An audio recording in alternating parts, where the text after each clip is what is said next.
नमस्कार, मोहक रेसिपीजमध्ये सर्वांचं स्वागत। आज आपण रेशनच्या तांदळापासून नाश्त्याची एक रेसिपी करणार आहोत। त्यासाठी इथे 1 वाटी तांदूळ 2 पाण्याने स्वच्छ धुवून त्यामध्ये थोडंसं पाणी घालून रात्रभर भिजत ठेवलेले होते। मला सकाळीच ही रेसिपी करायची होती म्हणून मी रात्रभर तांदूळ भिजत ठेवले होते। तुम्ही 2 ते 3 तास तांदूळ भिजत ठेवले तरीही चालू शकतात। आता हे तांदूळ एका झाऱ्याच्या सहाय्याने मिक्सरच्या एका मोठ्या भांड्यामध्ये काढून घेऊया। इथे यामध्ये अजिबातही पाणी वापरायचं नाही, नुसते तांदूळच मिक्सरमधून बारीक वाटून घ्यायचे आहेत। सर्व तांदूळ पाण्यामधून निथून घेतल्यानंतर यामध्ये अर्धी वाटी रवा घालून घेऊया। इथे बारीक किंवा मोठा कुठलाही रवा वापरला तरी चालू शकते। पाऊण वाटी दही घालून घ्यायचं आहे, लागेल असंच दही घालायचं आहे। यामध्ये मी थोडंसं दही वाटीमध्ये ठेवलेलं आहे व एकदम फाईन अशी इथे तांदळाची पेस्ट तयार करून घेतलेली आहे। पाऊण वाटी दह्यापैकी 2 ते 3 चमचे दही इथे उरलेलं आहे। ही तांदळाची पेस्ट एका मोठ्या भांड्यामध्ये काढून घेऊया। हे मिश्रण आपल्याला खूप जास्त घट्ट करायचं नाही, तसेच खूप जास्त पातळही करायचं नाही। अशा कन्सिस्टन्सीमध्ये हे मिश्रण आपल्याला तयार करून घ्यायचं आहे। आता यावरती झाकण ठेवून 10 ते 15 मिनिटांसाठी हे मिश्रण भिजू देऊया।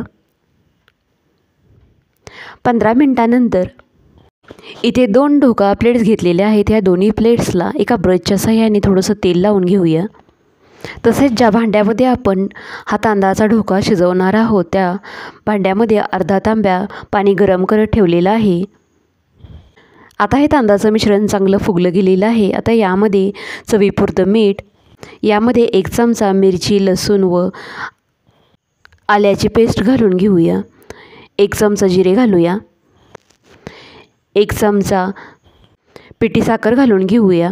1 चमचा तेल घालूया। हे सर्व पदार्थ घातल्यानंतर हे मिश्रण 2 मिनिटांसाठी अशा प्रकारे एकाच डिरेक्शनने चांगलं फेटून घ्यायचं आहे। मिश्रण चांगलं फेटल्यानंतर यामध्ये 1 पॅकेट इनो फ्रूट सॉल्ट घालून घेऊया। इनो चांगला ॲक्टिवेट होण्यासाठी यावरती थोडंसं पाणी घालून परत एकदा हे मिश्रण चांगलं एकजीव करून घेऊया। हे तयार झालेलं मिश्रण दोन्ही प्लेटमध्ये निम्म ओतून घेऊया। बऱ्याचदा आपल्याला नाश्त्यामध्ये तेच ते पोहे, शिरा, उपीट खाऊन कंटाळा येतो, तर अशा वेळेस हा नाश्त्याचा प्रकार एक उत्तम पर्याय आहे। हा ढोकळ्याचाच एक प्रकार असला तरीही याची चव बेसन ढोकळ्यापेक्षा थोडीशी वेगळी आहे, परंतु हा ढोकळाही खायलाच खूप छान लागतो।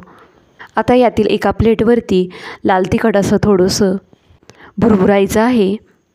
आता लगेचच ह्या दोन्ही प्लेट्स उचलून या इडली पात्रामध्ये ठेवून देऊया। यातील पाणीही आता चांगलं गरम झालेलं आहे। या दोन्ही प्लेट्स ठेवून दिल्यानंतर पात्रावरती झाकण ठेवून मध्यम आचेवरती ढोकळा शिजू द्यायचा आहे। आधीमध्ये या पात्रावरचं अजिबातही झाकण काढायचं नाही।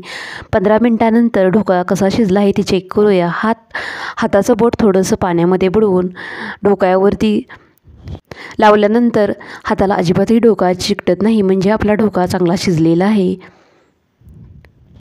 आता हा ढोकळा पूर्णपणे थंड होण्यासाठी या पात्रामधून बाहेर काढून ठेवूया। 10 मिनिटांनंतर ढोकळा चांगला थंड झालेला आहे। आता ढोकळा कट करून घेऊया। या पहिल्या प्लेटमधील ढोकळा मी त्रिकोणी शेपमध्ये कट करून घेत आहे। तुम्हाला जो कोणत्या शेपमध्ये ढोकळा कट करायचा असेल त्या शेपमध्ये तुम्ही कट करून घेऊ शकता। तर तुम्ही ते पाहू शकता, एकदम मऊसूद व जाळीदार असा हा ढोकळा तयार झालेला आहे। तर या दुसऱ्या प्लेटमधील ढोकळा मी चौकोनी शेपमध्ये कट करून घेत आहे। घरामध्ये जर लहान मुले असतील तर त्यांच्यासाठी दुसऱ्या प्लेटमध्ये असा प्लेन ढोकळा बनवून घ्यायचा आहे। तर इथे हा ढोकळा एकदम जाळीदार व मऊसूद तयार झालेला आहे। इथे मी एकदम पातळ ढोकळा करून घेतलेला आहे। फक्त 1 वाटी तांदळापासून व अर्धी वाटी रव्यापासून खूप सारा ढोकळा तयार झालेला आहे। 4 ते 5 माणसे पोटभर खातील एवढा ढोकळा बनलेला आहे। आता या ढोकळ्यावरती तडका घालून घेऊया। त्यासाठी इथे तडका पॅनमध्ये थोडंसं तेल गरम करून घेतलेलं आहे। त्यामध्ये अर्धा चमचा जिरे, अर्धा चमचा मोहरी, 1 चमचा पांढरे तीळ घालून हा तडका या दोन्ही प्रकारच्या ढोकळ्यावरती घालून घेऊया। थोडीशी कोथिंबीर यावरती भुरभुरून घेऊया। तर इथे हा ढोकळा खाण्यासाठी रेडी झालेला आहे। व्हिडिओ आवडला असल्यास व्हिडिओला लाईक करा, शेअर करा आणि सबस्क्राईब करायला विसरू नका। धन्यवाद।